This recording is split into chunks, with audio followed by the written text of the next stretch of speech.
hope you're comfortable because I have the pleasure now of introducing you to Alex.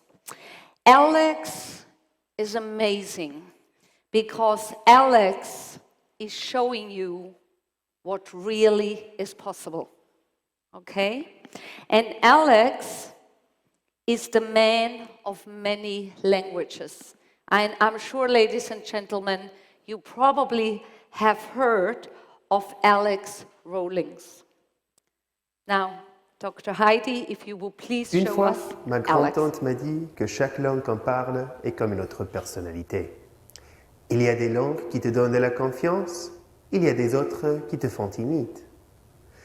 Zijn talen die je verdrietig maken en talen die je blij maken. Η θεία μου μιλούσε 5 γλώσσες. Θυμάμαι καλά τα λόγια της. Τα θυμάμαι επειδή σε εκείνη τη στιγμή αποφάσισα να μάθω όλες τις γλώσσες του κόσμου. Я хотел, чтобы иностранные языки стали важной частью моей жизни. Per me, le lingue sono state una uscita. Con le lingue potevo sognare. Ich konnte meine Weltanschauung herausfordern und mehr über die Welt lernen. Maar daar was ook één ding wat vir my baie moeilik was om te verstaan. Hoekom het so min mense verskillende tale wil leer? Kon dit net wees dat hulle nie geweet het nie hoe nuttig dit is om 'n nuwe taal te leer? Én most 15 nyelvet tanultam, és 5 különböző országban éltem, és már nem vagyok biztos benne, ha a nagynéném egészen igaza van. A személyiséget nem változik, amikor beszélsz egy más nyelven. It's more like you're just putting on a different pair of glasses through which to see the world each time. לדבר שפות יכול רק לעזור לך בחיים. השפות פותחות דלתות שלעולם לא ידעת שהן שם. בגלל השפות אתה יכול לפגוש אנשים, ולא פשוט לעבור אותם. Los idiomas te dan una oportunidad de verte con los ojos de una otra persona. Y en una época cuando se está hablando menos entre diversas culturas, sin duda eso es algo que nos hace falta en el mundo de hoy. Wonderful. Now, I'm sure you enjoyed that. I am sure you were able to identify yourself with at least 1, 2, 3, if not more languages. Now, this is absolutely phenomenal. But we're not just here to listen to Alex, we're here to listen to Dr. Heidi. Now, Dr. Heidi, how do children actually learn languages? Now, from your past experience, we want to know that. We also want to know from a neurological perspective, how does that all start in here? And how can a guy like Alex flip out 9, 8, 10 languages? بسم الله الرحمن الرحيم والصلاة والسلام على أشرف الأنبياء والمرسلين سيدنا محمد صلى الله عليه وسلم. Thank you very much, Birgit. You're welcome. And when she keeps saying extensive experience, I'm not that old. So I need to put that on record here. It's fascinating. What we saw with Alex is the potential. That's what can happen when you learn lots of languages. Irrespective of what language you learn, there are basic principles for language development and basic things that have to be in place for a child to learn language. And I just want to take you on a very quick sort of cliff note version, very speedily through how do we learn language. So if I was sitting here, just sitting here talking to myself, and I'm really loving this room, it's very cozy, this is fantastic, and you may walk by and you may see me doing this, talking to me, myself, and I. What would you say about me? She's crazy. What? She's crazy. So language by itself is not necessarily where the power is. The power is in something that we call communication. Okay? And communication, we have to agree on how we're going to define communication here today. Because communication is not my ability to speak and produce sentences and use words. It is a minimum of 2 people, or else you're crazy. Okay? So it's 2 people. It can be an adult and a child, an adult and adult, a child and a child. So can we agree that it's 2 people? Between these 2 people, something happens. I send a message and I receive a message. And that's part of language. We have to be able to say something, and we have to be able to understand something. Those are the basic building blocks of when we look at a child and we want to know, did they learn a language and can they communicate? Do they understand? And can they produce? That's not enough. We also have to live in a community and an environment where we use that language. So the language I use at home is very different than the language I might use at school, and it's very different than the language I use at work. Another very important thing to keep in mind when you use language, it's important to change it over your lifespan, okay? So to give a quick example, I went to a friend's house who has a little boy, and I will say this in Arabic very quickly. He opened the door and he said, Assalamu alaikum wa rahmatullahi wa barakatuh. Ahlan wa sahlan, nawartu sharraftuna. Okay? That is amazing for a 3-year-old. Very welcoming, very impressive. Let's fast forward, and this 3-year-old is now a 16-year-old, and he goes to a coffee shop with his friends. And he walks into the coffee shop and he says, Ahlan wa sahlan, Assalamu alaikum wa rahmatullahi wa barakatuh, nawartu sharraftuna. What is his friends going to say? Malak, inta leesh kida rasmi ma'ana? Why are you so formal with us, you know? Give me a high five, you know, let's bang shoulders, we're guys here. So my language abilities and how I use language socially will change over time, and it will change from environment to environment. And I want you to keep that in mind when we talk about multi-languages. It's not just about learning the words. It's not just about learning the sentences. When we say language opens cultures and doors, it's about how I use that language in a cultural setting.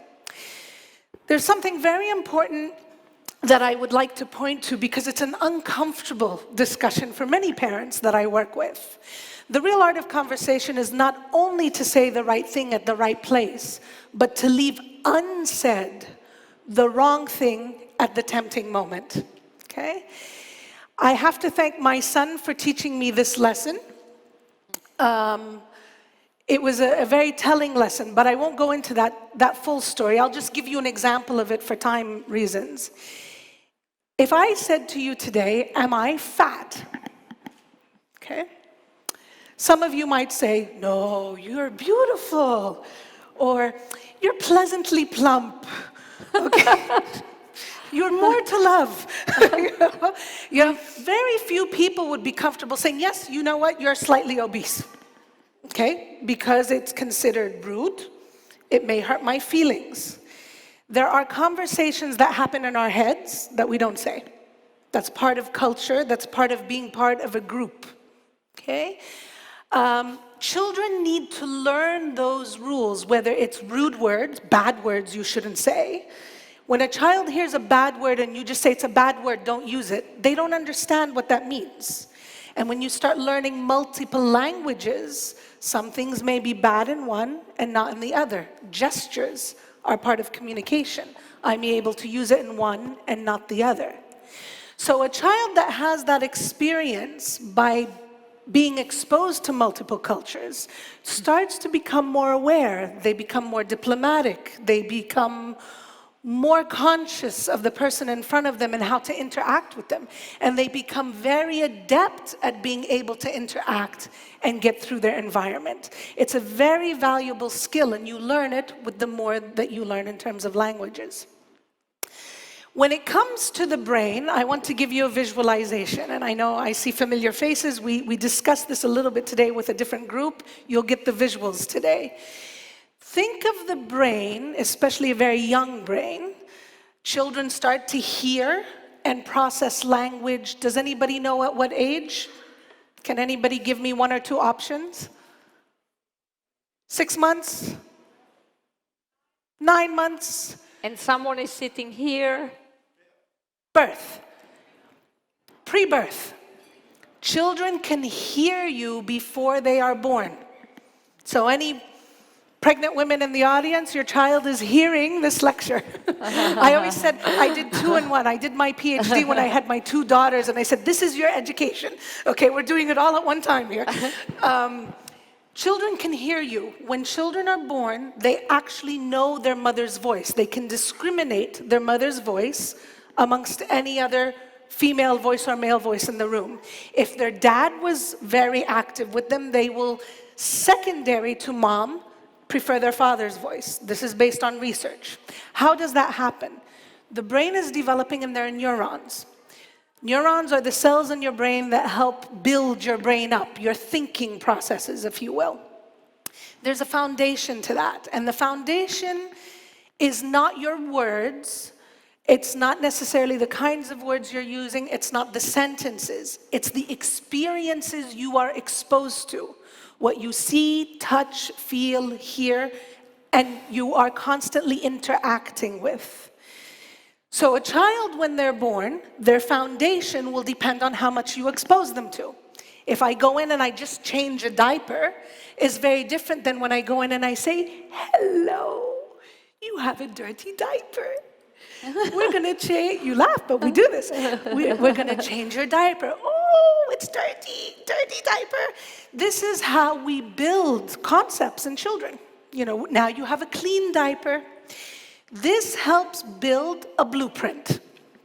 And that blueprint may change over time, depending on early on how big that blueprint will change, depending on how much input is there. There does come a time where you can't change the blueprint. The foundation is the same, okay? So usually for some kids, 9 months. At 9 months, every child that is born in the world can differentiate between any sound of any language in the world. Any of them.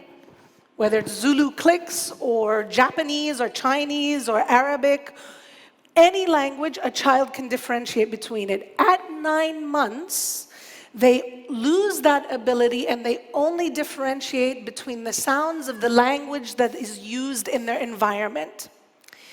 Now, the key here is, and many of you may know some products out there that the singing and the videos that you put on with multiple languages, that is not enough. That is a one-way communication system.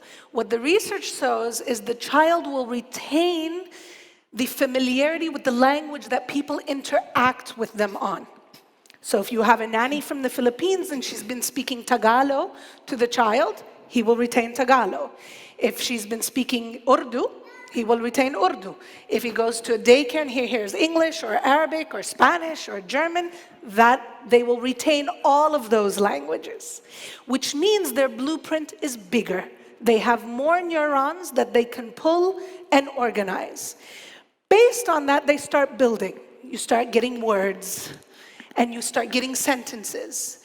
And based on that, you start to learn how to decorate your brain. How do I use them? Do I put a vase out today? Do I put a painting? Do I change where the couch is? I can shift things around based on my foundation. Does this mean a child cannot learn a language when they're older? No, but it's done in a different way. Instead of having a big foundation, maybe I build a mansion, but I don't use all my rooms. There are certain rooms, not going to use them yet. I've heard a lot of German, I've heard this, but I'm not living in that room yet. But when I'm older, I can activate it, I can go in, I can change the decor. When a child is not exposed, they have a smaller blueprint, but they can renovate the house. Okay? So harammim. Ma habni harammim. Okay? At-tarmim is a different, any of you went through renovating a house? Very different than building from scratch. Okay? So it's a different process. It's not that it can't be done, but it's just different. There's no wrong or right. It's a very personal thing. It depends on what you want for your child. It depends on what your expectations are, what options you want them to have. But we always say the earlier the better. No harm, no foul. Okay? I want to go back to this thing because a lot of people put the focus on language. Again, all children learn speech and language skills initially. And when I say initially, I mean in the first 5 to 6 years. Okay, so up until about first grade. During that first 6 years, that's where I'm building my blueprint and my foundation, particularly earlier on in the first 3, and then as you get to 6. I'm building my foundation and I'm putting the infrastructure, okay? So that I can start decorating. After 6, language is a tool to learn. That's why they call it the key or the window to learning.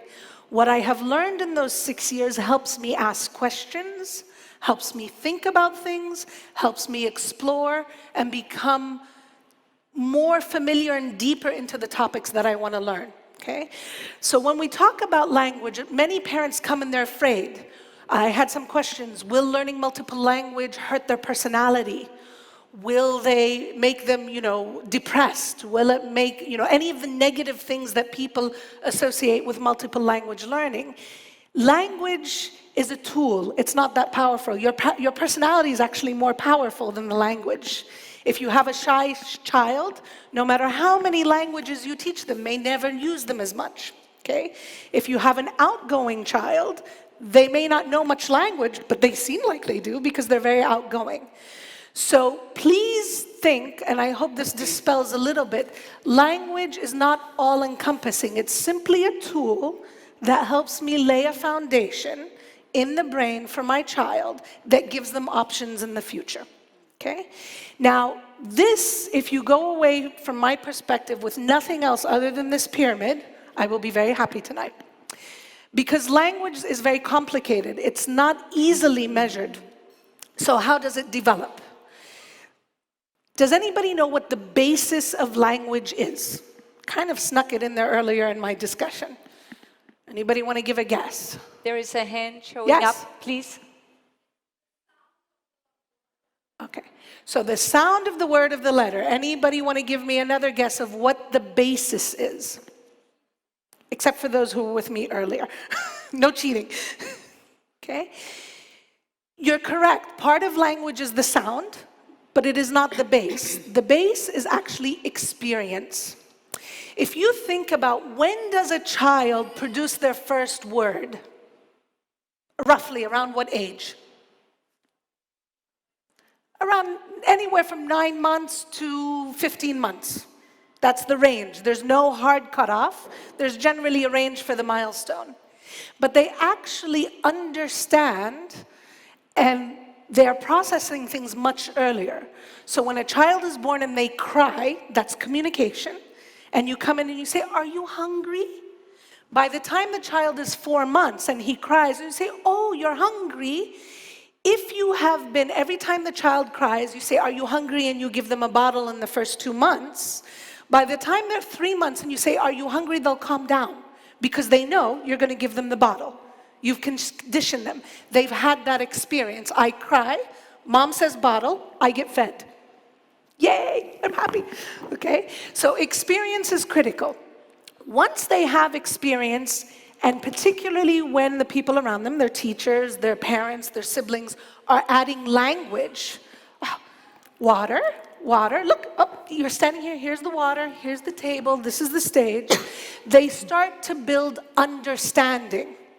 And the critical tool for understanding is developing routines. So oftentimes we'll get questions, should I put my child in a school at an early age? If you want them to have more experiences, and if you want them to build understanding, school is great. It has a routine, they see people, they will be exposed, therefore they will understand. It is only when I have experience and understanding that I start to use my sounds to make the words and the sentences. It is actually, speech is the last thing that develops. It does not mean that they don't understand. So if you're exposing a child to a second language and they're very quiet, it doesn't mean that they don't know what's going on. They may understand a lot more than you think. Expression, or using your words and sounds and sentences, is the way we measure that. And that will depend on the child and depend on the environment. Do we give them a chance to do it? Okay? So those are the 3 major milestones that we use to build language skills in children, irrespective of the language. Okay? So Wonderful. I hope that gives you just a brief intro. Dr. Heidi, that was amazing. And I think from having watched our audience. They, I think, have received a very, very clear overview. And I love the sample with the foundation of the house. Because you know yourself, experts all over the world stress again and again that the early years lay the foundation for the building blocks for their entire life. So if we get the foundation right, we have pretty good chances to really have it right later on in life. You talked about experiences. I think this is what children connect with. And it is key to have the experience in order to connect the understanding, the learning, to understand how to express ourselves. I think it's a wonderful example. Thank you so much, Dr. Heidi.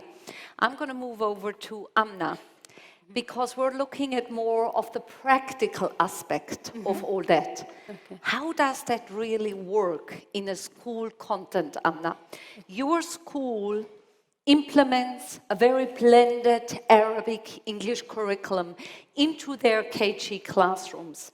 KG classrooms, we're talking about 4- and 5-year-old children. Yes. Is that correct? Yes, you are. So again, very young, very much in their formative years, where we as educators are playing an extreme important role. Yes. What I would like to know from you, Amna, is where are some of the key elements of your approach? How does it work in the day-to-day of a school life? Okay, thank you, Birgit. As Heidi mentioned in her presentation, in theory, really it's what we are doing in our school in practice.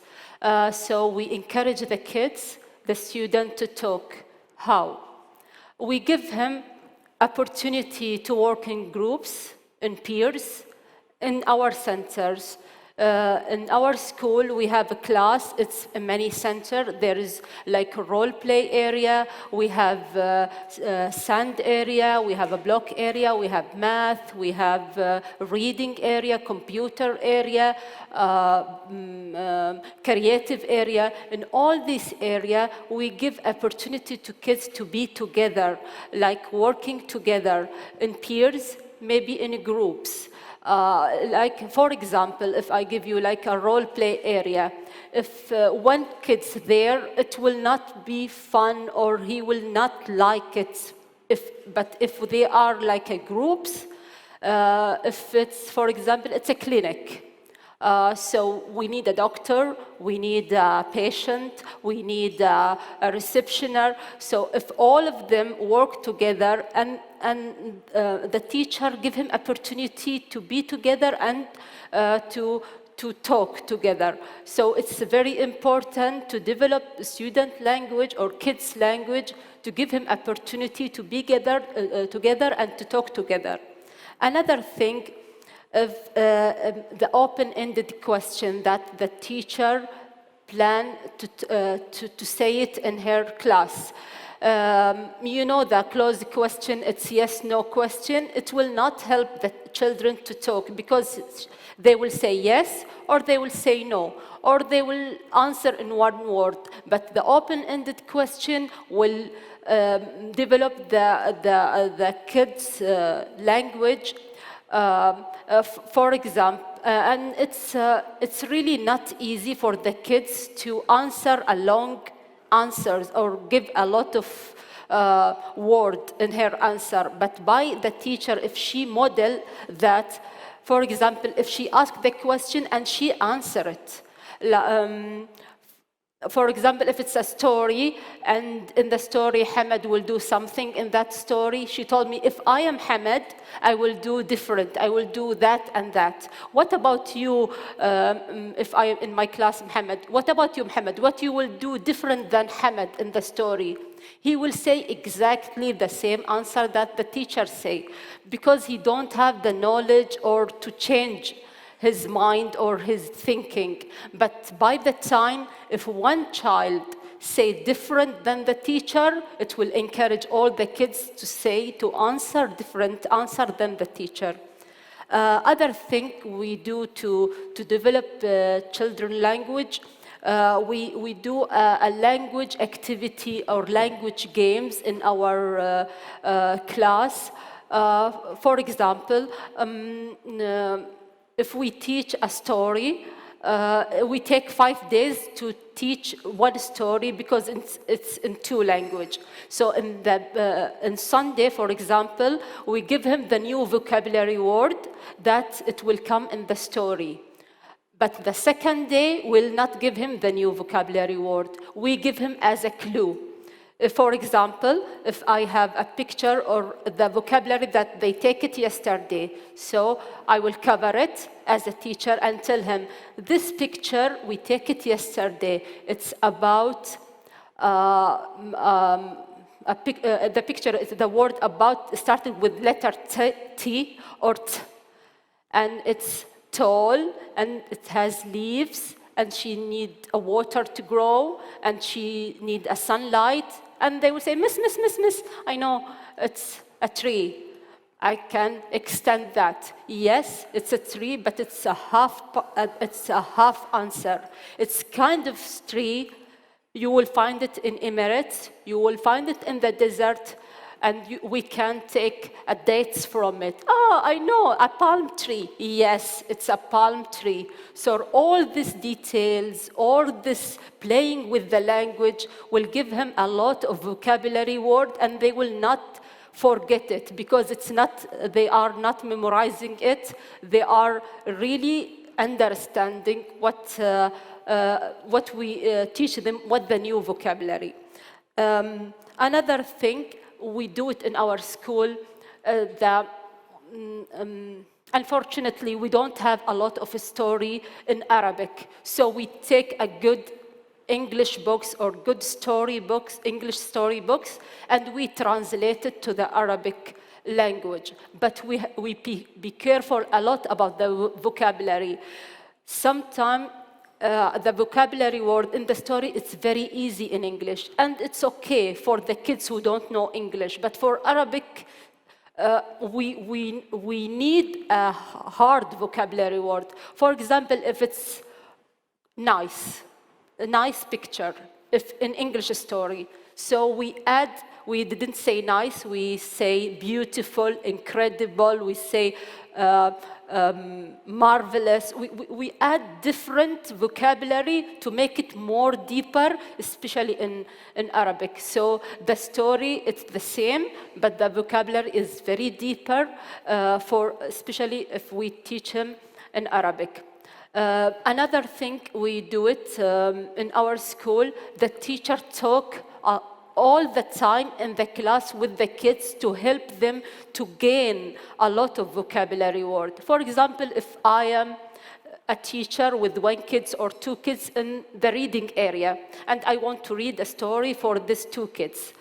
So the teacher will start to talk. Now, this is the shelf. I will try to take the book from the shelf. I like this book. So she say everything what she think about it. Now I will open the page from right to left. If it's Arabic book, if it's English, I will open it from left to right. I will point now on the first word in the sentence or in the paragraph from right to left or from left to right. All this conversation or talking, she say it all the time with the kids. And the kids gaining all this information and all this new vocabulary.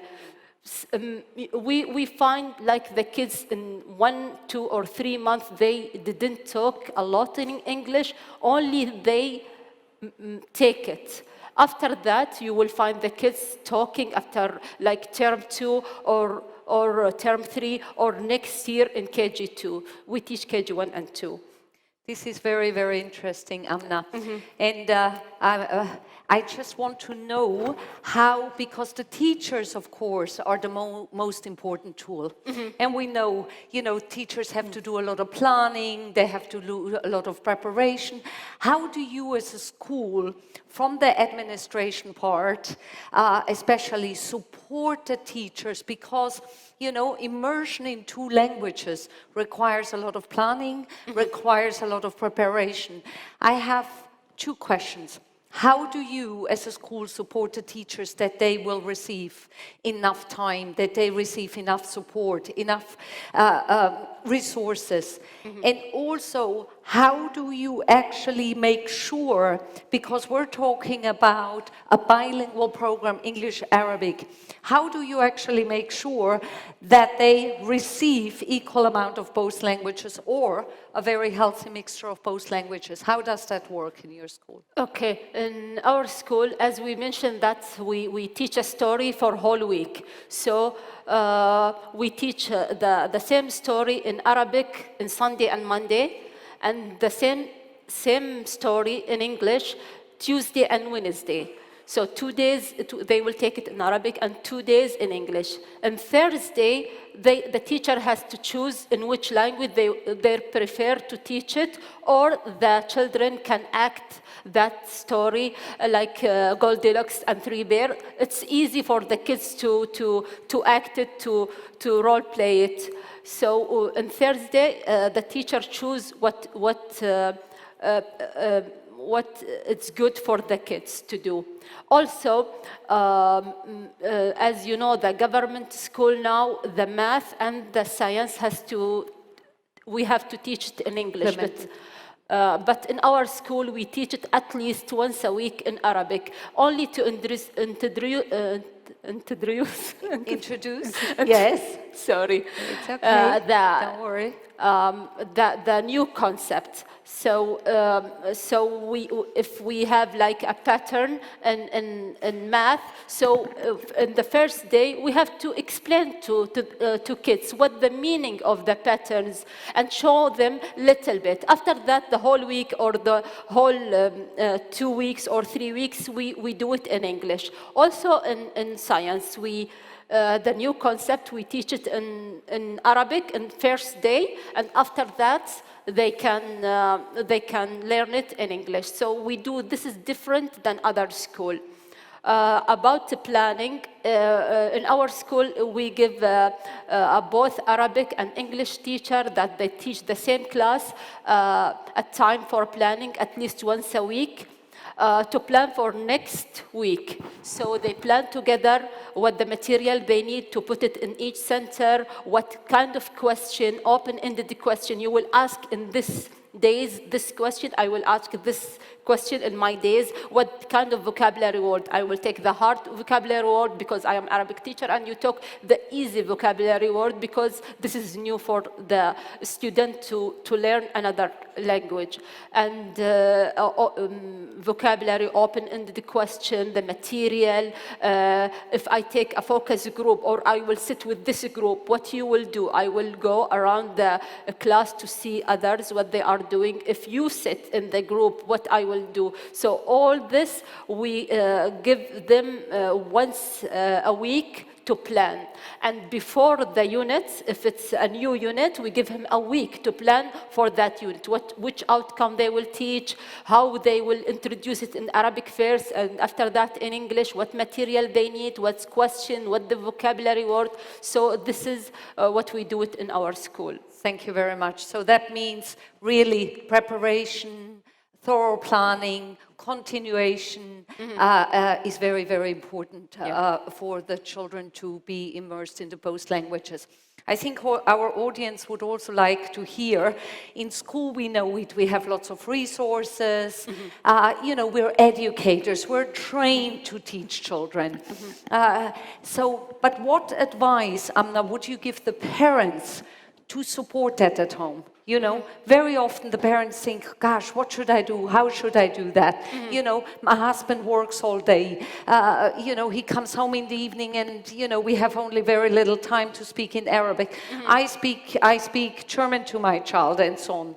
So what advice would you give to the parents here in the audience who are in this situation? How could they support language, regardless of what language the parents are speaking at home? If it's a communal language, what advice would you give to the parents? We teach 4 and 5 years old, so I am talking in that age, not younger, not older. I think Miss Dr. Heidi and Birgit can answer that. But the 4 and 5 years old kids, they need the clue is the story. Bring a lot of story and talk and read it and talk about it and change in the end of the story. If the story end in some way you told them, no, we want different ending, what you will add, what you will say. I don't like the title of the story. It's about the rabbit. I will call it turtle. What do you think? So all this, you have to talk with your kids about the story and let him the next day your child to tell you the story in his way and what he understands from the story. This is very, very important. Not homework, then not doing things by writing, it's really reading the story. It's the clue. If you know that in our Quran, we learn from the stories. The God give us a lot of the story to learn from it. What about the child? I think if you Arabic or English story, it's really very good advice I can give you. Thank you, Amna. Thank you very much. Dr. Heidi, yes. We don't know everything yet from you. So we have learned about experience, we have learned about understanding, we have learned about expression. But what happens in here to get there, to get to be a multilingualist? Would you be kind enough to explain this to our audience, please? Absolutely. So when we talk about the brain and neurology, we're really talking about a muscle. And muscles, like anything else, need to be exercised to grow and develop. Okay, that's long term. What happens with children is, if you look at these slides here, this one is what the brain looks like when a child is born. So these little things here are called neurons, and those are the cells that help us think, basically. And can we assume, Dr. Heidi, we have loads of them? You can assume that eventually we have loads of them. Okay. You start out, as you can see, we have at birth, we have at 15 months and 2 to 3 years. What do you notice about the 3 separate pictures here? It starts out with not so many, and they increase, and they actually get quite tangled here, yeah? So not only, if you also pay attention to some of these, it's not just a matter, this is what we call the nucleus, it's not just a matter that we're getting more, but if you look at the connections, some of those connections are thicker and thinner than other ones are, okay? So if I go to this next slide, this is what is fascinating about the brain. Well, subhanallah. You have at birth, and then at around 7 years, just like we saw up to 2-3 years, the critical period I said is about 6, we have lots and lots of neurons here, and then by age 15, what do we notice? They're decreasing, okay? They're decreasing, however, there's more connections. You might notice that instead of just one connection, I have multiple connections that come off a neuron.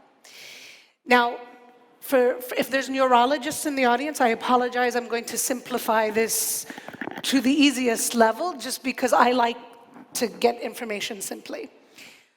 I get exposed to an experience, think of a neuron activating. Oh, she saw something. It's my job, I have to look at this. Okay, what am I supposed to do with it?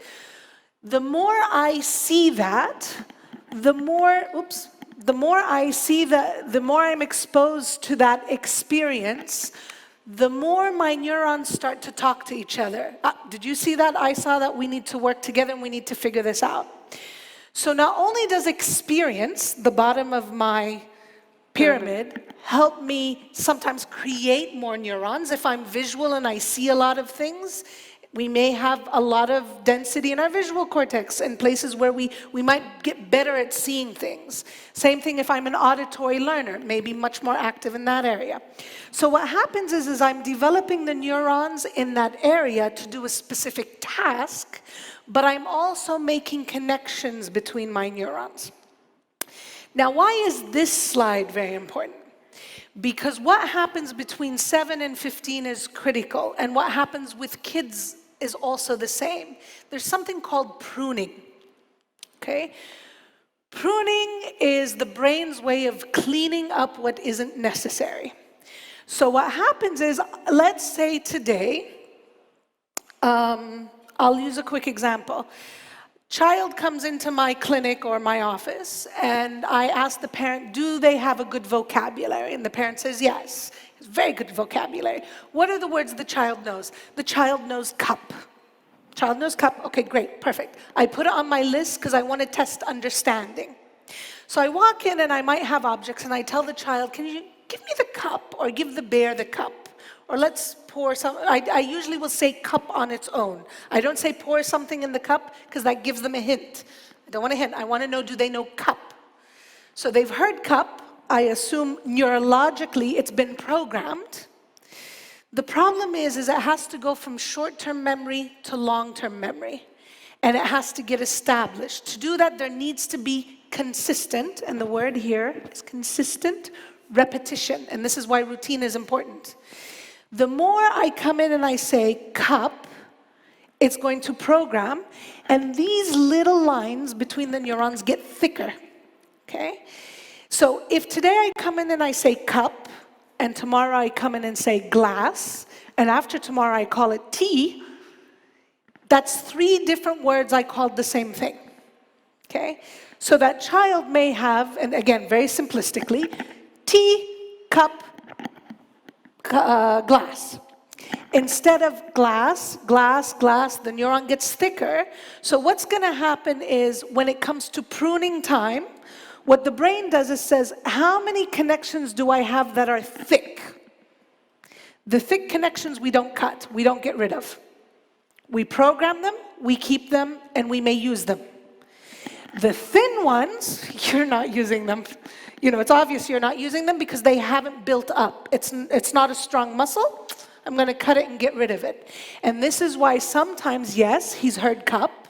He may have been exposed a couple of times, but not enough time to actually program it into his brain and keep it there. Thicker connections last longer. Therefore, when I start at a younger age and I expose more, I'm actually building the blocks for this may be the neuron for learning new words. And because I'm exposed to learning a lot of new words in different languages, I have a much thicker, much more efficient neuron. Okay? My brain likes that. It wants to keep it. So even if I don't use that particular language, the ability to learn new words, because that neuron has been exercised, is stronger. Therefore, as I get older, it's easier for me to do that. Does that make sense to everyone? Okay. Yes. So that's it, very simplified, what your brain does. Anything you don't use, it gets rid of. Doesn't mean I can't come back and redecorate a room. As we age, we can, but what happens is, if you go back to this slide, instead of building new neurons, I use my existing neurons and I train it to do something else. Okay, so I'm not getting new ones. I can make some stronger. I can change a little bit what my existing ones do, but I may lose something else in the process as well. Okay? So that's going back to the house. I want, during my building period, to make as many of these and exercise as many of these so that I don't get rid of them when I'm older. Or as I'm older, I can just train these to do something else. Okay? But then there's a trade-off. So I hope that helps clarify why the earlier the better, and the more the merrier. Okay? And again, exercise, exercise, exercise. So what Amna's saying is that repetition. 2 days English, 2 days Arabic, we act it out, we look at it in different ways because I want to solidify it in my neurons so that it doesn't get thrown away. Right? And again, you know, because of all that building, and I have extra neurons, and I've built all these bases, it's not just about words and sentences, it's about skills. The brain learns how to do something. To simplify that, how many of you like cooking? Okay. The first time you ever made something in the kitchen, how long did it take you? Long time, yeah? If it was a souffle or something complicated, it may have taken you quite a while. But once you do it once, 2, 3 times, do you have to look at the recipe? No. You kind of can do it almost with your eyes closed. That's what the brain does. The more you practice, the more it becomes easy. And that repetition is important because your brain gets used to it. It's called muscle memory. I just know how to do it. Can't tell you how, I just know how to do it. So the more neurons I can build in a child's brain, the more benefits we're going to see over time. It helps with personality. Generally, they're more confident, they understand more. Thinking benefits, you know, their attention, creativity, problem solving. As you age, you're less likely to get any kind of Alzheimer's, dementia diseases, you know, memory diseases if you have more languages. It actually protects your brain because you're going back to the principle of exercising your muscle. The more exercise, the healthier, the more resistant it is to diseases, okay? Academic and societal and even employment benefits are obvious. So I'm just going to go through 2 ways a child can learn multiple languages. And again, I really want to emphasize here there's no right or wrong. You shouldn't feel bad as parents, oh my God, I have a child, they're older now, and I didn't use this methodology. This discussion, and I hope that this forum helps you understand that it's about life choices. It's about giving your children opportunities, and it's mainly about you as parents becoming more aware and more responsive to the strengths your child has. I have 3 children. One is not linguistically inclined at all, and she chose, at 3rd grade, we made a family decision to take her out of Arabic school and put her in English because she was a perfectionist and she wouldn't speak Arabic unless it was perfect. And it was causing a lot of stress at the cost of her academic achievements. Very smart girl, mashallah, able to achieve, but she spent so much time worried about the language.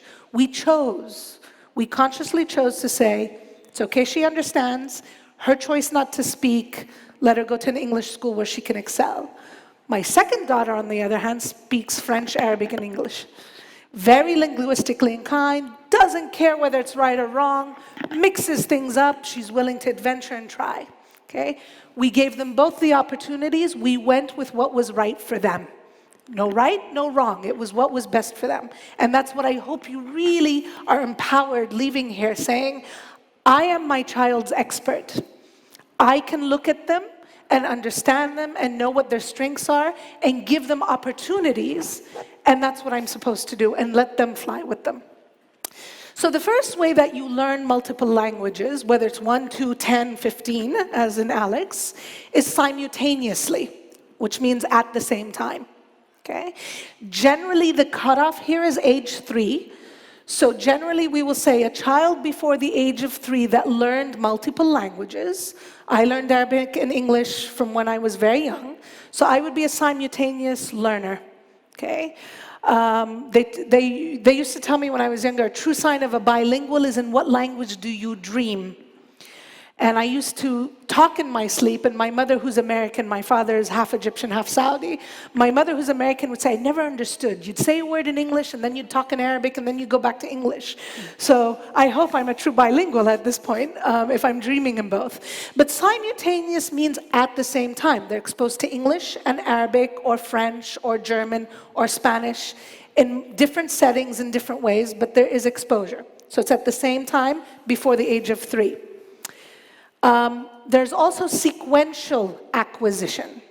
This means I put my child in an Arabic school, we used Arabic at home, and until a certain age, this is usually after 3, we see this more, but I establish a language and then I introduce other languages. Okay, again, there's nothing wrong with it, but you may see things here that scare parents. Because as I introduce a new language, the child is going back to his foundation.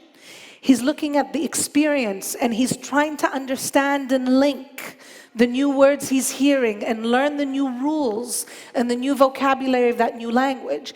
And oftentimes, before he gets to the speaking stage, he or she will go through a silent period. They may stop talking as much in all languages for a while. They may be very quiet. Yes. It is called a silent period. Yes. So what we should do, unless there's any other reason to worry, and what I mean by any other reason is you feel they're no longer understanding you, they've lost skills, they've stopped speaking altogether, they've regressed, they've gone backwards in their development, they've had an accident, a head injury, something that would make you worry that there's a medical condition or something going on that would be delaying, there's no need to worry. Unless something has happened, this is a normal part of sequential acquisition because they're absorbing. They need experience, they need understanding period. Remember, it took a year to say my first word. It could last a while, but they need that extra time, and then what you find is all of a sudden, they'll start speaking and using different languages. Okay, if they so choose to do it. You know, sometimes there are psychological personality reasons why they may not. Maybe they think of it as negative, it's hard, it's not fun to do it. How many people here like to do things that aren't fun? Come on. But we expect our children to do it. Sit down and do your homework. I know it's not fun, but you're going to sit down and do it. Okay? But we don't like to do it. So we have to, if I want them to like this, it has to mean something to them. It has to be fun for them. And I know we had a discussion earlier. I'm sorry, that means Barney is loved. For those of you who don't like Barney, Barney is loved by kids. He's amazing. Hated by adults. Okay? But we give them Barney because that's what they love. All right? So that's sequential acquisition. Again, no right or wrong. It depends on what your child can handle, what you can expose them to. I don't expect a parent to do Arabic and English if they only speak English at home. What you might do is have a play group in Arabic where they go and play with other kids, and then you do English at home. All right? What you put in is what you're going to get out. If I have a nanny who speaks broken English, my child is developing language. I get this all the time. My child isn't speaking good English. They're speaking broken Arabic or they're speaking broken English. They must have a language delay. No, it's just what they're hearing, their experience, and what they're hearing all the time is that. Actually, your child is learning, and that's a good sign. The problem is the input is not what you want to hear. It's not that it's even wrong. It's just not what you want as a standard for your child. So hence, when my children were young, I used to say to the nanny, speak Tagalog to them. So up until about the age of 3, my kids had songs in Tagalog. They could come and ask for things in Tagalog. And it helped build that. And they had great pronunciation in Tagalog versus broken English or broken Arabic. And I was fine with that. Okay? So those are things you might want to consider. Wonderful. It's absolutely fascinating. I could listen to you go on and on and on. However, we're running out of time, and I think we need to open up the forum to our audience for the Q&As.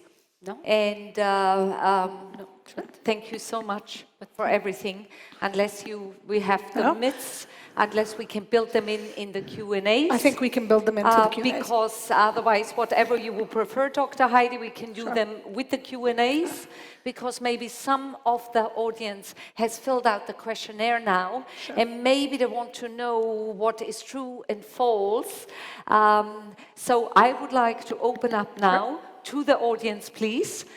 Please ask your questions for Dr. Heidi. Yes, please. Can we have the microphone on the back? What about the myth? Hi. The myth.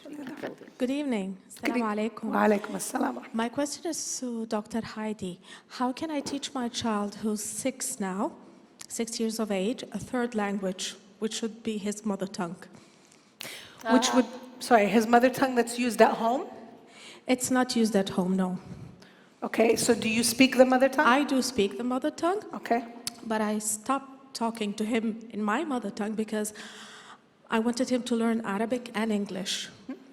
Don't know, Amna, would you like to discuss ways, or would you like to? 6 years. 6 years old. Okay, so I'll handle. Again, what we're looking at is more of a sequential versus simultaneous acquisition at this point. The fact that he already has 2 languages is a good basis. He understands that there are multiple languages. I always advise parents to look at the things the child enjoys doing. So first and foremost, does he have a group of friends that speak the mother tongue? Whether it's extended family, going back to at summertime to visit with grandparents, etc. If that's an option, that's one way, because it shows him the importance of it. It's not, I'm here to teach you a 3rd language. It's, you want to talk to your grandma? Let's cook with grandma in the kitchen and listen to grandma as she's speaking. So remember, it's really experience. He needs to have positive experiences, and you can start that at home. You can start routines that you just start introducing your mother tongue in. We will start cooking together. We will start having a game night together. I use game night as an example. There's a new game out in Arabic that is hilarious. And you can make these things in your mother tongue. So it's called La Tgoul in Arabic, and it's almost like a taboo game. They give you a word in Arabic and words that you cannot use to describe the first word. Okay? So you have to use your language. So in this like Arabic game that we play, it's hilarious because they're Arabic words I've never heard of. Because they've taken the language of teenagers right now and they've incorporated in there. So there's that social aspect. You can make cards like that, you know, where you're playing a game with him to build basic vocabulary so that he can start talking to you. Now, you want him to learn vocabulary and words, but you want him to hear through routine sentences that you're using as well. He's old enough, he should be able to pick up on that. So it could be through songs, it could be through an activity that you're doing with him on a regular basis, but he needs the experience and the exposure to build the understanding. Always the quickest way, go to your local communities, make friends, your chance to make new friends as well. Children will teach children in a way nobody else can. Put them on a soccer team. My son has learned so many what we call street talk in Arabic just from playing soccer with other Arabic-speaking boys. I mean, things sometimes I kind of wish he didn't learn, but it's part of that culture. So peer-to-peer is the fastest way. Then developing fun routines he's going to use with you and consistently exposing him. Absolutely, Dr. Heidi. I can only agree with you. And the key element really is, second, he has 2 languages already. Yes. The 3rd one will come much, much easier. Absolutely. But I think the key in learning anything, if it's languages, if it's math, if it's whatever, it's you need to find out what interests your child. Absolutely. Then you have won already half your battle. Yeah? And this is with any age. It doesn't just matter if they're 6, 2, or 3. You need to understand what interests the child, and then you home on that. I hope we were able to answer your question. Wonderful. Please. And let me just say, learning multiple languages is sort of like a marriage. It's not easy. And I take my hat off to any parent who puts the effort into doing it. It is planning and giving opportunities and being present and honestly never shutting up. You know, you find when I work with families, they say, you know what, I've never talked so much in my life because now you want me to talk about everything. But again, it's that repetition for understanding that's going to get him there. So please, if you feel that this is a hard task, it is. I will agree with you full-heartedly. It is tough. But it's doable, right? But it's doable. Very doable. Yes. It's doable, and it depends on how committed you are. You know, and give yourself a break. You don't have to do it 24/7. Give yourself a pat on the back. He's already got 2. Oh, I see. Right. Dad is not We see. Got it. Thank you very much. There is a lady in the back with the black. Hi, Yes, please. Hi, thanks for this was really interesting. I've got 2 questions. One is, does teaching sign language early on help the child develop, be able to catch other languages quicker later in their development? And the second one is, if you're able to speak a language that your husband can't, and your husband can, but you communicate mainly in one language with your husband, is it recommended that one parent uses one language with the child? consistently versus the other parent? So the one parent, one language model. Is Okay, that and that was one of the easier? myths, so thank you for bringing it up. Okay. Yeah, is that easier? And then you mentioned, I may have misunderstood, sequential and simultaneous. You're saying simultaneous is better, or like? As in, I'm saying if it's early on, okay, so simultaneous happens before 3 years of age, and again, remember those pictures of the neurons. So simultaneous is good because it's happening at the same time and you're building more brain muscle, if you will. So it's not that it's better, it's different. And I think that's, again, the take-home message. It's not that one is better or worse than the other. It may mean that the child has to tap into different energy and different skills later to develop other languages. Simultaneous gives you a bigger base, a bigger platform to work from. So if this doesn't work, I can try this, and I've tried that. And again, it makes it easier, like the cooking. My brain is already used to code switching, meaning I'm going from one language to the another. I know more about different rules that I can use in different places. So it has more practice. That's what happens in simultaneous. In sequential, I'm learning a different kind of skill. I've already learned to have boxes for certain things. I may not be as fast, but it doesn't mean I can't learn it. It may take me longer to figure out the word and pull up the word, because my brain just isn't used to functioning as quickly to tap into a bigger base of resources. Okay? So again, I really hope that I don't give the impression that one is better than the other. I personally prefer simultaneous, and Birgit and Amina might prefer that because that's our preference style, to giving the child the biggest base they can work from. But it does not mean that that's it. Hopeless, we've lost the window, it's never going to happen. That's not the case. Okay, so that's the third question. The first question on sign language. Big misconception that sign language will delay speech. Absolutely no research out there. And again, this is my area as speech pathologist. I can guarantee you, I put my certificate on it.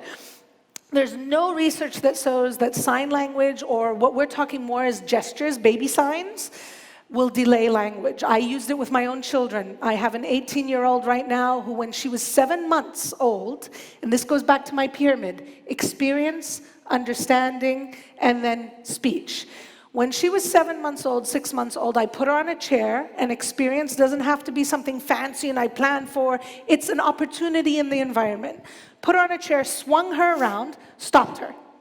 And I looked at her and I said, do you want more? More? And she kind of looked at me funny, like, what are you talking about? So I said, more, and I swung her around again and stopped her. Then I took her hands and I said, more. Swung her around the third time. What did she automatically do the third time? More. She was 7 months old. She had no speech.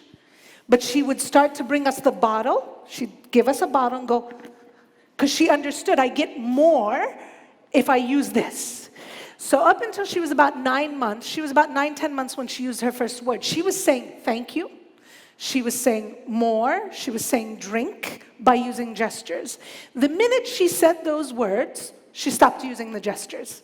It was a tool that got her what she wanted. And as human beings, we like the easiest route. Speaking is much easier than signing. Now I can say it, I'll use it. So that is when it comes to the sign language. I'm sorry, the second question has slipped my mind. The father talking different and the mother Oh, the talking. one parent, one language model. Would anybody else like to address that? I'm happy No? to reply to it. Okay. I can only speak from my experience, and I have quite a few years now, and we have these every single day. We have the father speaking this language, the mother speaking that language. Absolutely, please stick to your mother tongue.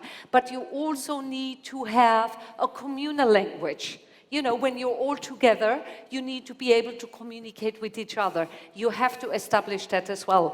But again, it's nothing to worry about it, but you have to be consistent with it.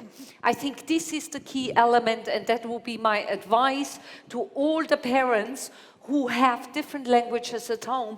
Be consistent, you know, until you feel immersed in it, until you dream and breathe in the language. Be consistent. So if I can take that a step further, Birgit, it's not that we have differing philosophies, but we may look at the extent to which differently. I have no problem with you or dad using multiple languages with the child. It doesn't mean, there was, 7 years ago, we would have told you in the speech pathology research, if your child had a delay, one language. If you want them to learn a language, one language. That has all gone out the window. All the new research shows, throw at them as much as you can, but make sure it is established language. So if dad speaks Arabic and English well, he can have a game with him in Arabic and then go back and do a song in English. There's nothing wrong with that. But what we might not want to see is half a song in English, half a song in Arabic, or a parent that doesn't speak the language very well. And again, that's a judgment call. You have to decide what is good enough, because what I give is what they're going to understand and give back. If you're happy with just a little bit, then by all means, give them a little bit. If you're like, no, I really don't want them to be speaking English that way, you need to have a discussion and sort of a plan between the parents so that there's not confusion and contention about the language issue. It's sort of a negotiation point in a marriage, because language is not perceived as just a tool. Language for a lot of people is who you are. It's your memory of how you spent time with your parents. It's traditions you're passing on to your children. It's you. And by rejecting that language, people sometimes feel like, I'm rejected. What do you mean? You know, we always did this in our house. This was important. This song is important. So it's really understanding why that language is important, why it's a value you want to pass on to your child, because it's the tool that value and that tradition comes alive through. Thank you very much, Dr. Heidi. Please, this lady has been waiting here for quite a long time. And there's Pass another the question here as microphone. well. And then you are next, yes. Please. Would you mind just elaborate about speech delay? How is there a table that we can say, for example, at the age of 1, if the child doesn't speak this means that this is a speech delay? And what kind of help a speech therapist can give to a child who has this problem? Sure. Thank you. You're welcome. So as a speech language pathologist, we generally look at things in 2 buckets. You have speech and you have language, maybe 3. Communication comes in overall, okay? Speech is going back to what the lady had mentioned earlier. It's how things sound. What does it sound like when I come out? Does it sound like this and I kind of have a lisp and, you know, it's kind of odd? Ledra, something that's a bit off in my production of the sound. Now, I will often tell families there are normal periods of time. Many sounds are not fully established in a language until age 7 or 8. Yes. So S in English is a much later developing sound. Unless the child is lisping, saying fun, and it's an odd production, I don't worry about it. And even then, what you need to understand about speech production is I can jump in at any time as a speech pathologist and help you. I've had 50-year-olds who came in with a lisp and they wanted to fix it at 50, and it's doable. Actually, sometimes the older the child, the more they understand and it's easier to work with them. So speech is one area. Language, language is the beast, because it's harder to measure. It's your understanding and your use of language. And because of this critical period, we really look at the first 6 to 7 years. Our milestones for language, again, children will start to understand early on, 4 months on. They are observing and they're taking things in, and that experience and understanding is happening. We expect, there's a rule of thumb, between 9 and 15 months, or around 1 year, they'll start using their first word. Generally, it's mama, baba, people in their environment. If it's English, it's generally nouns, names. If it's Arabic, you may get verbs, action words, because they hear more of that, and in Arabic, that tends to be the development. If at 1 year they don't have one word, we don't panic. But if there's a concern, in my clinical experience, if a mother feels something's wrong, she generally is right 99% of the time. Something's there. But what we say is that first word may not be mama or baba, it may be something weird. So for instance, my kids, I have a sister named Haneen, and for some reason they called her Dudu, okay? Don't ask why, I don't know. But till now, she's Dudu. But they would say Dudu. Now, Dudu is not a word. It's not a name in our family, but they made it up and they consistently used it for my sister Haneen. That is a word for that child, okay? Between 1 and 2, children build up a vocabulary, the magic number, we don't know why, but there's a magic sort of aura around 50 words. At 50 words, once they have sort of a bank of 50 words, they start combining those words. They have enough that they can put them together. That usually happens between 1.5 to 2. So by age 2, 2 words. By age 3, they're combining 3 or more words to make sentences. That is pretty much broad milestones. My daughter started speaking at 9 months. Your age, your number 1 in the family versus a third child may be more delayed because everybody speaks for him. He may understand more than he's using. But we look at things like that. Now, if there's any delay, so, you know, if a 3-year-old, for instance, is not, they don't have 50 words, they barely have 3 words, that's a big red flag. I would say go to a speech pathologist, and what they will do is they're going to do a full assessment. They will check hearing, they will take a family history, they'll look at medical issues, rule out anything.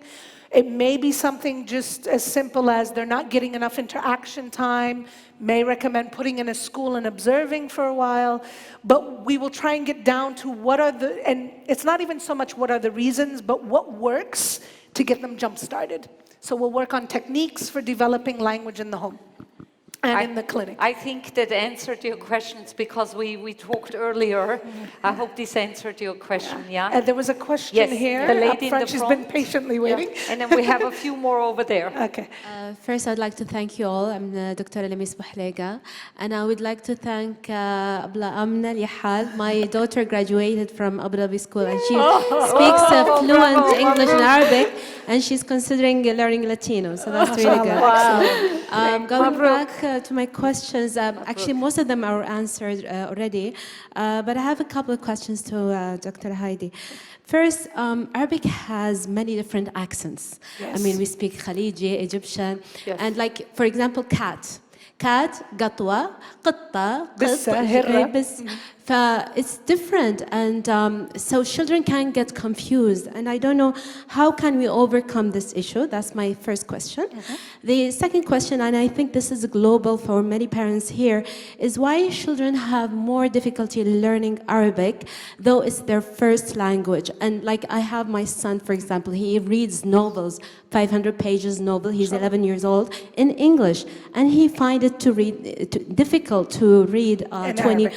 pages Arabic books. So this is a global issue, and we don't want our mother tongue to die. So how can you advise us on that? And thank you. Thank you very much for the questions, Dr. Lamia. I get those questions all the time. Yes. The research on the brain and Arabic language, we're talking about multiple languages here today, but if you are an Arabic speaker, your brain processes Arabic as different languages already. There are neurological studies, meaning studies of the brain, where they've looked at when you're listening to Fusha, or classical Arabic, versus standard Arabic, what's used in the schools, versus dialects, your brain is processing them differently because there are different rules. And as you rightly pointed out, in many languages, the difference in accents mainly lies in how we produce vowels. So a dog is a dog, okay?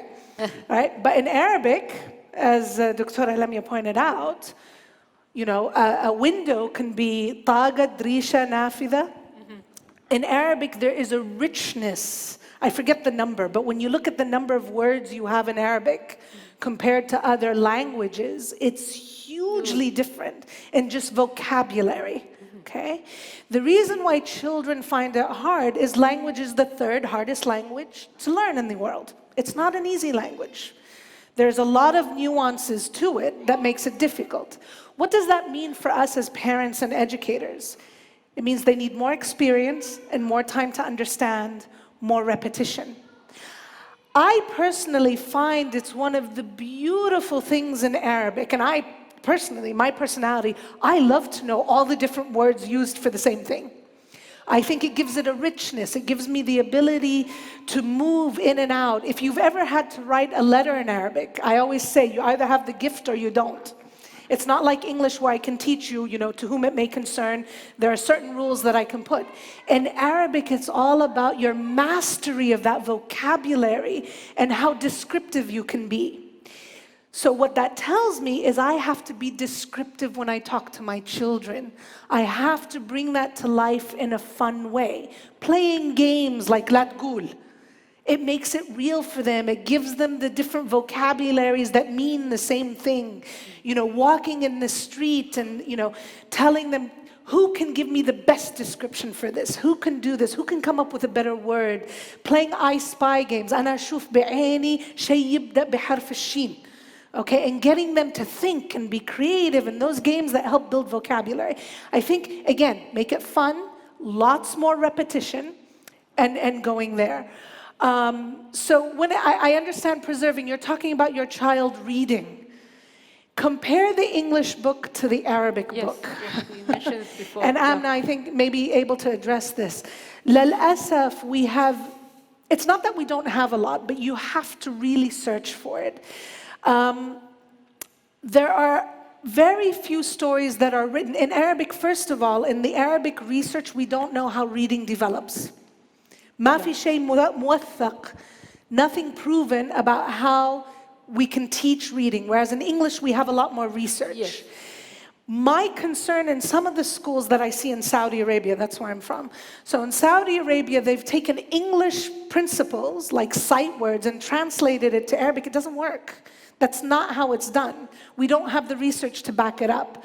I am actually a big supporter of the old school way. Drill, drill, drill, but make it more fun. Okay, make it more fun. The Arabic literature, we have, and I will leave, I guess I can leave things with the Salama Foundation. I've been asked about several resources. I'll leave lists with Dr. Jana, and then you can touch base with the foundation and get these resources. But the King Abdulaziz Children's Library, they have a committee in Saudi where, and they send out to the Gulf now. It's a book club for kids. They have a catalog that they've put the number, or the age groups for kids. And you can order books in it. 2 books come every month for your child that's age appropriate. They review everything in the Arab world. And then what they do is they come up with what's appropriate for that age that's more interesting. So know what your son likes, and try and find something in Arabic that works. I recently went through this with my son. They forced him to write a book, المؤلف الصغير, at school.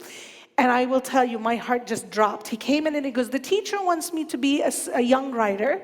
And I said, oh God. Okay, here we go again. We do this every year. So it's going to be in English. But he wants me to do it in Arabic. And I went, oh God, this is going to be painful. So I looked at him, he's 11, and I said, you're writing. I'm your secretary, I'm here to type. And I literally said, whatever you write is correct, I will help you through, but I can't write this for you, because it's so easy to jump in. We learned so much. It was 3 years, it felt like 3 years, 3 weeks of hell, okay? It literally every night, should I say this? Should I say that? What is this word in Arabic? Go look it up. I'm your secretary. I don't do that work. And he learned new vocabulary, but he loved it because it was his project. It was what he wanted to do. And he came home every night saying, I want to do this. I just need your help. Get involved in that way. Thank you so much, Dr. Heidi. Unfortunately, we're running out of time a little bit. We have one more question, please. Can we have the microphone? Yes. Yes. Thank you all for the informative discussion. My name is Shada. I'm a mother of 2 children, 4 years old and a year and a half. Back to the element of experience and the environment the child learns the languages from. So at our house, we talk both languages, Arabic and English. But my daughter now is taught French as well in school. So we don't speak French. The only French I know is like comment ça va and all. So it's very little. But again, I would like to know how can I support her? So how can I enhance her learning? Should I learn the language with her? Or what do you suggest? Okay. Amna, do you want to? As she mentioned it before, I think, Dr. Heidi, about you have to find a group of kids that talk that language to help your kids to know that language. Because I know also here some of the kids want to learn Mandarin or Chinese, and they suffer, the parents, how they can't teach their kids. So I think you have to find families or kids who talk that language. It will help you, but you don't have to learn that language. Unless you want to. Sorry, Dr. Sorry. Heidi. Yes, I think the children, your child, will teach you. Yes. And that's the fun aspect. So don't go out and learn the language now that you can teach your child. Yes. Use the Reverse reversed role. way. Your child will teach you, and there is plenty of opportunities out and resources out to support your child. You know, there is great music out, there are great storybooks out with matching tapes. And Amna said very rightly, and Dr. Heidi already, from the peers. Children learn from each other most. Yeah, we are facilitators. You know, that's how we see ourselves in our everyday life. Get them together with the children. Play is such an important. Let them play. Language comes automatically. They're not shy to talk because nobody's listening there, and you would be amazed how much language children use when they play very freely. And again, they repeat things and stuff like this. So have opportunities for your child to be, with other French-speaking children and have plenty of resources at home. And you will be amazed how fast language learning actually takes place. And the role will be reversed. Your child will be teaching you. And as she gets older, summer camps, when you travel, maybe you go to France this summer and she leads. Because she knows French, you guys don't. Fun things like that. I think it's giving the experience and the opportunity to be there. Contact the French embassy. You may find that embassies have lots of activities for people. Just while we're at the French subject, just on a final note, before we have to close this forum, one of my previous students, the parents were both English speakers, and the child was in my school in the English and French program. The parents went on a holiday with the child, and they were sitting there and told the child, you order, I want this and this. So here was a 4-year-old ordering in French for the parents their menu. Now the people on the next table came up to the parents and said, is this your child? And the parents said, yeah, she's our daughter, very proudly, and all of this. And they said, but how come she speaks French and you don't? And they said, because she goes to a French-English, to a bilingual preschool. That's how it is. So that probably will happen to you as well. Once your child has reached a level where they're confident enough to speak and communicate, you can go to Paris or somewhere else, and your child will order anything you want, and not just the bonjour and ça va and comment allez-vous. In here, remember, you have that nice booklet. You have the Q&As. So we just would like quickly run through it before we close the forum. Sure. So I'm going to go through the myths because we get this really quickly. In essence, to make a long story short, they're all false. Yes. So multiple language acquisition causes language delays. Language delays cause language delays. Yes. There's an underlying issue going on. If you're concerned that there's a language delay, see a speech pathologist. They will let you know whether that's real or not. Multiple language acquisition may cause a slight silent period, but it's not a delay. They're actually working during that time and they're processing. So again, we just put some fun quotes in the middle because of the importance of this that we felt to break it up. The limits of my language mean the limits of my world. The more you have, the more you can express and give. Myth number 2, when children mix languages, it means they are confused. It absolutely does not. Many of you here, we're fortunate to live in the Middle East, where many of us speak multiple languages. Observe yourself.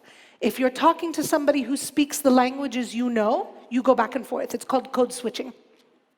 It's normal. It's actually a very good sign that you're able to have that flexibility. And actually, when you know multiple languages, if I have to speak in Arabic only, sometimes English, but I'm more comfortable in English, but if I have to speak in Arabic only, it's a little more tiring. So I'm much more comfortable when I can go back and forth, all right? So it's absolutely normal. Code switching is a good sign. It means that they're able to pull on the resources they have. So a different language is a different vision on life. Okay, that's where you're bringing your culture and things through language.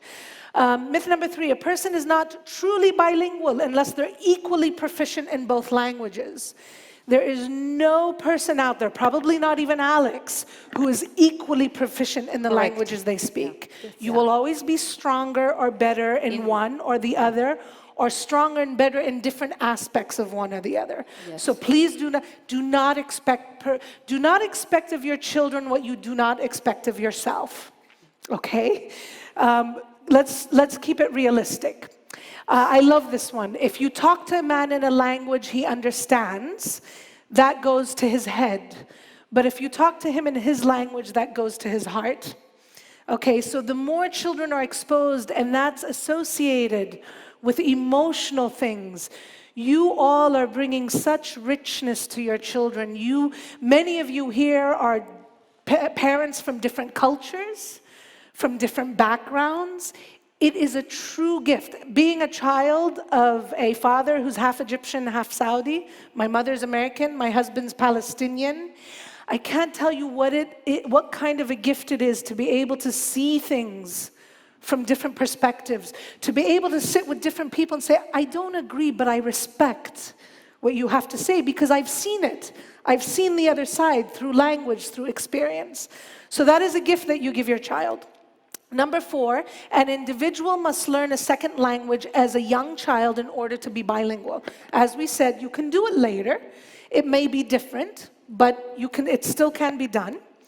Learning a foreign language can increase the size of your brain, and we see this. That's the neuron thing. There's actual research that people who know more languages have bigger brains, okay? I didn't say smarter brains, I said bigger brains, okay? I'm just prefacing that disclaimer. Number 5, parents should adopt the one parent, one language. Thank you for the question, that's been answered. One language sets you in a corridor for life. 2 languages or more opens every door along the way. Okay? Myth number 6, if you want your child to speak the majority language, which means the language spoken outside the home, you should stop speaking it in your home and only speak that language with your child. That is not true. But you have to be more creative and give them more experience opportunity to be able to mix the 2.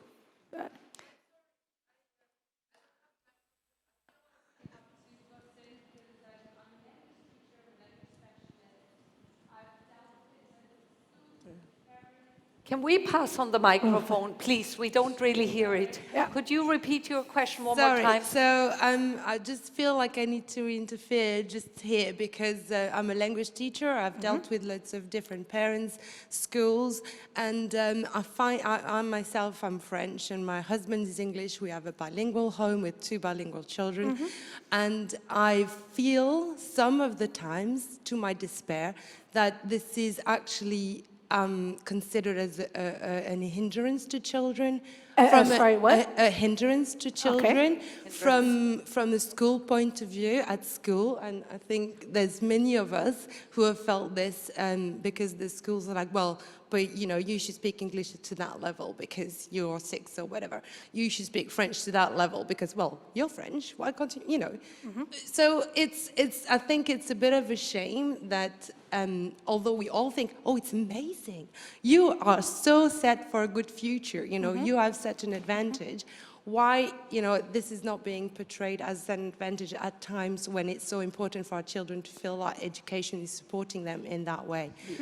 And I just feel that's just a little bit of a sad thing that it still needs to be over, you know. Yeah, yes. Dr. Heidi, I know exactly what you're talking about, and we will give you also an opportunity. We will hang around a little bit longer after that.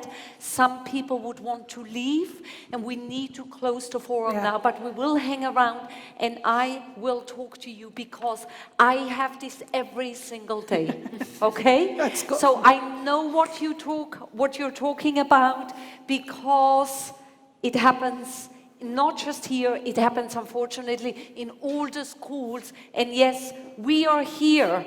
We are for the multi-languages because we know the benefits, and this was the evening was about to just shed some light of the benefits and what it actually means. And the world, especially the UAE, such a modern country, you know, you can't do without speaking more languages. And also, you know, probably in the educational arena, we have to do. But I'm more than happy, once we close it, I just would like to, and hang around, please, for me. Can I just, 2 seconds of interjection here, because I appreciate the comment, and I love controversial comments. Yes. No, I don't mean it in a bad way. I mean the concern that comes up. I mean, you obviously very much have a panel here who's very pro-multilingualism. Yes. And I want to preface, there's nothing wrong with wanting your child to only have one language.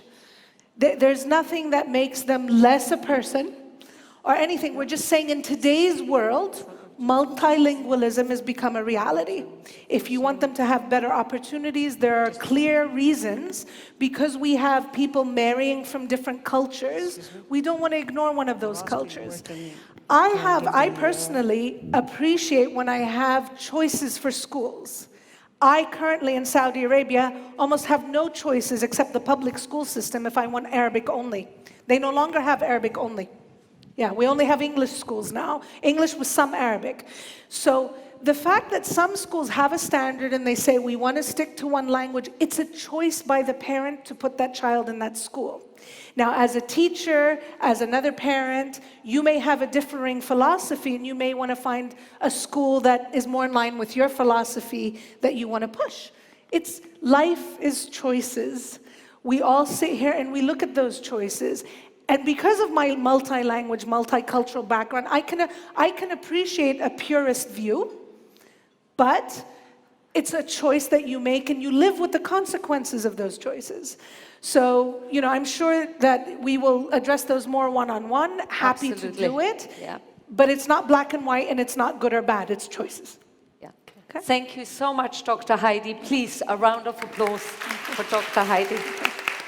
And thank you so much, Amna. Thank you. Round of applause for Amna. Thank you. Dear ladies and gentlemen, I hope you enjoyed this forum this evening as much as I did. I could have sat here for another few hours, Dr. Heidi, and listened to you because I've learned so much as well tonight. So sincerely thank you. And good night, everybody. And who would like to stay around and ask some more questions, you're most welcome to do so. Thank you very much, everyone.